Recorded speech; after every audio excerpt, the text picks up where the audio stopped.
ಎರಡರಲ್ಲಿ ಮಕ್ಕಳಲ್ಲಿ ಚಿತ್ರದುರ್ಗ ಜಿಲ್ಲೆಯಲ್ಲಿ 2 ಮಕ್ಕಳಿಗೆ ಈ ಮಚ್ಚೆಯನ್ನು ಬಂದಿದೆ.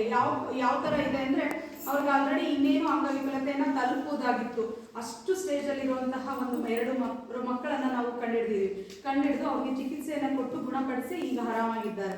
ಸೊ ಏನಾದರೂ ಅಕಸ್ಮಾತ್ ಆ ಮಕ್ಕಳನ್ನ ನಾವು ಬಿಟ್ಟಿದ್ರೆ ಈ ವರ್ಷಕ್ಕೆ ಆ 2 ಮಕ್ಕಳನ್ನು ಅಂಗವಿಕಲತೆ ಆಗೋರು. ಅಂಗವಿಕಲತೆ ಅಂದರೆ ನಾನು ಹೇಳ್ತೀನಲ್ಲ, ಈ ಮೇನ್ ನರಗಳನ್ನು ತಿನ್ನುವಂತಹ ಈ ಬ್ಯಾಕ್ಟೀರಿಯಾ ನಮ್ಮನ್ನ ಮೇನ್ ಮಾಡೋದು ಅಂತಂದ್ರೆ ಫಸ್ಟ್ ಕೈಗಳನ್ನೆಲ್ಲ ಫುಲ್ಲು ಬ್ಲ್ಯಾಕ್ ಆಗ್ತದೆ. ಅಂದರೆ ಈ ಬೆಳ್ಳುಗಳು ಎಷ್ಟೇ ಹಿಂಗೆ ಸ್ಟ್ರೈಕ್ ಮಾಡಿದ್ರು ಅವ್ರಿಗೆ ಮಾಡೋಕ್ಕೆ ಬರೋದೇ ಇಲ್ಲ, ಫುಲ್ಲು ಹಿಂಗೆ ಕ್ಲಾಕ್ ಆಗುತ್ತೆ. ಮತ್ತು ಕಾಲು ಬೆರಳುಗಳು, ಫುಟ್ಗಳಲ್ಲಿ ಕಾಲು ಬೆರಳುಗಳು ಕೂಡ ಹೀಗೆ ಮಡ್ಚ್ಕೊಳ್ಳುತ್ತೆ.